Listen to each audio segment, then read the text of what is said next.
का स्वागत करते हुए गुलाब की पंखुड़ियों और रंग बिरंगे फूलों की वर्षा, ऊर्जावान प्रज्ञावान प्रधानमंत्री जी का, आदरणीय श्री नरेंद्र मोदी जी का आप सभी की तालियों के उद्घोष के साथ अपने प्रिय प्रधानमंत्री जी का बहुत बहुत स्वागत है। बहुत बहुत स्वागत करते हैं अपने प्रधानमंत्री जी का। स्वागत साथ साथ शंखनाद के साथ अपनी भारतीय परंपरा, अपनी संस्कृति के अनुसार श्री वी.डी. शर्मा जी, प्रधानमंत्री जी, सभी का प्यार, सभी का सत्कार को सम्मानित करते हुए का स्वागत करते हुए गुलाब की पंखुड़ियों और रंग बिरंगे फूलों की वर्षा, ऊर्जावान प्रज्ञावान की और मोदी जी का बहुत बहुत स्वागत हमारे माननीय प्रधानमंत्री जी का। ये प्यार और सत्कार की गूंज ही है देवी सज्जनों, जो अपने माननीय प्रधानमंत्री जी का हम स्वागत कर रहे हैं। अवसर है कि अपनी तालियों के साथ आप अपनी मन की बात माननीय प्रधानमंत्री जी को, अपने प्रिय प्रधानमंत्री जी को कहें। तालियों का घोष, ये तालियां आया है प्रधानमंत्री जी का मध्य प्रदेश से विशेष लगाव उनका भव्य स्वागत कर रही है। ज्यादा जानकारी के साथ हमारे संवाददाता आदित्य श्रीवास्तव भी खजुराहो से ही जुड़े हुए हैं। आदित्य, तस्वीरों में हम देख रहे हैं प्रधानमंत्री नरेंद्र मोदी को अपने बीच में पाकर मध्य प्रदेश की जनता बेहद ही खुश नजर आ रही है। अपने साकार होंगे तो खुश तो होगा ही आदमी। बुंदेलखंड को एक सपना दिया था पंडित अटल बिहारी वाजपेयी जी ने, और उन्होंने जो सपना देखा था वो सपना उनके देखने के बाद बुंदेलखंड के लोगों ने देखा था। उनको पता चला था कि हमारी जो समस्या है वो इन नदियों के जुड़ने से, पानी आने से ही पूरी होगी। और अब जब वो सपना साकार हो रहा है ना, जिन पीढ़ियों ने इसी बुंदेलखंड में रह के जो पिछड़ गई पीढ़ियां, उनके लिए, आने वाली पीढ़ियों के लिए जो उत्साह है, ये उत्साह उनके लिए है। ये प्रधानमंत्री का ये अभिवादन अकेला नहीं कर रहे हैं, ये उनको धन्यवाद दे रहे हैं। ये बोल रहे हैं, ये अपनी आंखों से, अपने उत्साह से बता रहे हैं कि बुंदेलखंड ने अब तक जो देखा है, अब तक जो झेला है, वो जो सौगात लेकर यहाँ आए हैं, वो सौगात उनको, उनके जीवन को एक नया सवेरा आज से देने वाली है। आज यहाँ पर जहाँ प्रधानमंत्री पहुंचे, यहाँ धुंध है, सूरज अभी तक नहीं निकला है, लेकिन भाग्य का उदय अगर कहे बुंदेलखंड के लिए तो वो आज देखना आती, ये कहना अतिशयोक्ति नहीं होगी।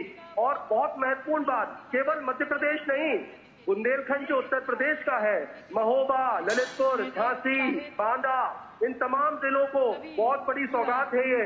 यहाँ के युवा जो उत्साह से हाथ हिला रहे हैं, प्रधानमंत्री का अभिवादन स्वीकार कर रहे हैं। ये युवा पलायन कर जाते थे यहाँ से, उद्योग धंधे नहीं होते थे यहाँ पे, यहाँ पर बड़ी फैक्ट्रीज नहीं आती थी, यहाँ पर कृषि जब होती थी तो लोगों के पास पानी नहीं होता था, मुश्किल से 1 या 2 फसल लोग ले पाते थे।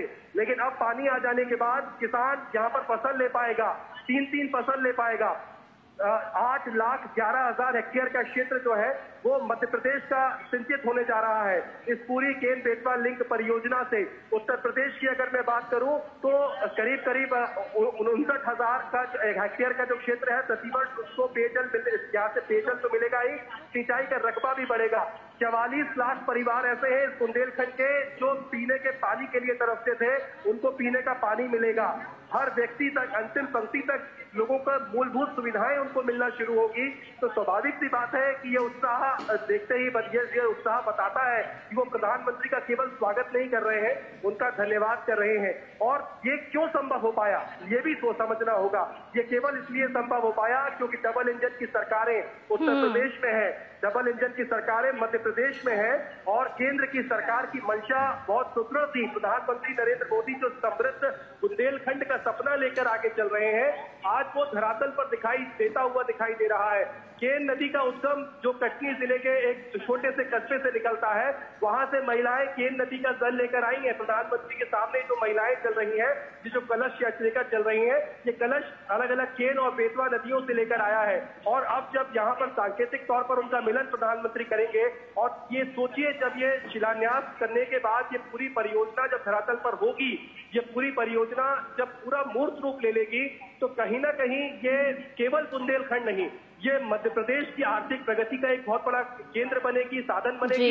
ये उत्तर प्रदेश की आर्थिक प्रगति का भी एक बहुत बड़ा साधन बनेगी। और यह लाभ भारत विकसित भारत का जो सपना प्रधानमंत्री ने देखा है, जिस अमृतकाल में ये भारत चल रहा है, उस अमृतकाल में जो काम अब करने हैं, जो पराक्रम की पराकाष्ठा करना है, 15 साल 20 साल इन परियोजनाओं को लटके हुए हो गए थे, क्लियरेंस नहीं हो पाते थे, सिर्फ राजनीतिक इच्छा शक्तियों की वजह से नहीं हो पाते थे।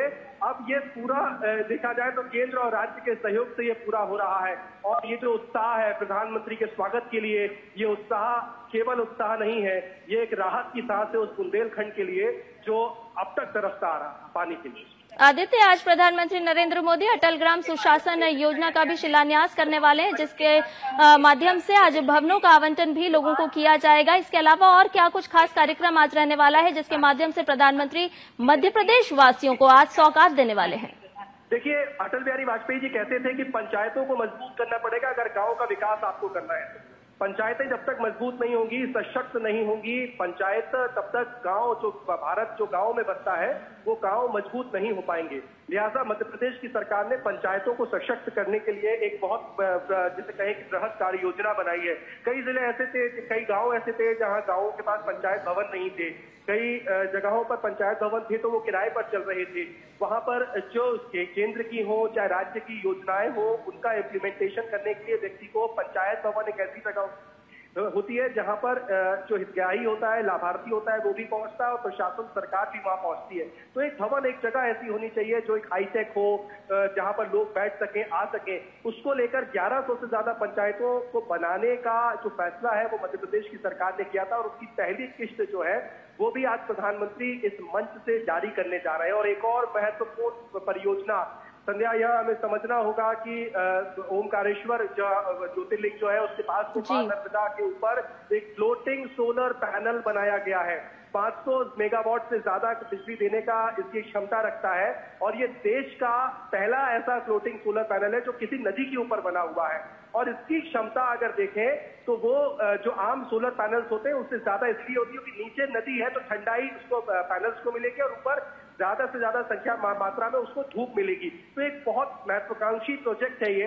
और जो नेट जीरो का टारगेट लेकर प्रधानमंत्री चल रहे हैं, दुनिया को सौर ऊर्जा के क्षेत्र में भारत जिस तरीके से अपना लोहा मनवा रहा है और जो कमिटमेंट प्रधानमंत्री नरेंद्र मोदी के दुनिया के सामने है सौर ऊर्जा को लेकर, हरित ऊर्जा को लेकर, उस कमिटमेंट में भारत किस तरीके से आगे बढ़ रहा है, आज इस बुंदेलखंड की धरती से प्रधानमंत्री ये भी दुनिया को बताने वाले हैं, उसका लोकार्पण करने वाले हैं। पहला चरण उसका पूरा हो चुका है, एक यूनिट भी उसकी तैयार हो गई है, 90 किलोवाट मेगावाट से ज्यादा की बिजली वहां पे उत्पन्न होना शुरू हो गई। अब सेकेंड फेज को लेकर एक समझौता होना है, आने वाले समय में वो भी देखने को मिलेगा। लेकिन हम ये मान सकते हैं कि ये वही मध्य प्रदेश था जहां 2012 साल पहले अगर आप जाएंगे तो केवल 500 मेगावाट सौर ऊर्जा या नवकरणीय ऊर्जा से बिजली उत्पन्न होती थी।